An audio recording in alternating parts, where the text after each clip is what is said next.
alaikum. haba Salamu. Haka sai ka fito. haba sarki Wannan ba dai bane. Saboda haka na riga na dawo nan gidan yau. Ka san yadda za ka kamo shi fila kamar da ɗakin in tare a gidan nan yau. to me ya faru Yaya mene ne ya faru? Yaron ɗan wannan ka ya undura mini, ya undura mini. Ya hana ni na wanga mahaɗi, ya hana ni sakat.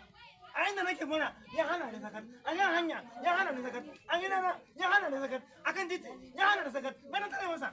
Kai da mai nan. sarki ku manya ne ku kuke cewa ayi ayi ko ba a cewa ku sai dai ku ce ayi ku kuke cewa a bari ba wai a ce ku bari ba ku ne masu daidai mu ne masu lalaci haba sarki yaushe yaro zai tayar da hankali To sai mai san da haka ba? Sai mai san wane ne ma? Mai san da haka? Kai wallahi ina gaya maka yaron nan in ni ne sai in kama ɗin bashi matsala Allah. Na ga maka. Allah wallahi Allah sai in maganin sa ne.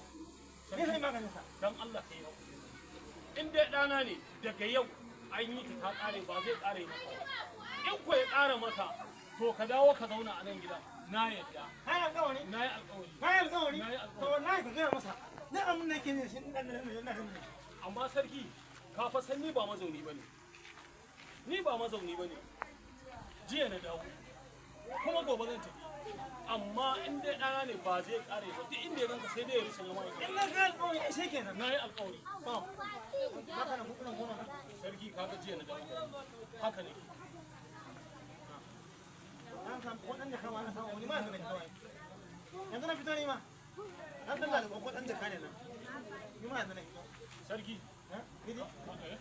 haka wannan Ban kan masa kunne. ban jama Yawwa. Ka ja masa kunne na gaya maka. Yawwa.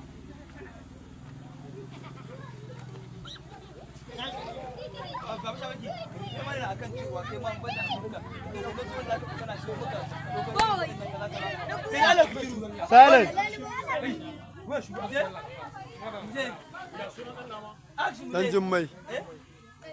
yanzu in ban da ma ɗan jimmai lalatacce ne ɗan jimmai ba shi da hankali ka tsokali kowa ma waya za ka tsokali mun masaki bala ku turu sunan shi saboda Allah ka rasa wanda za ka tsokana sai bala kuturu yanzu in banda ni din na san yadda nake da mutanen nan ba ka duba irin wulakanci da yamu yanzu karshe kayan nan sai dai bola bala kuturu ne ake da bala kuturu Allah ya sauke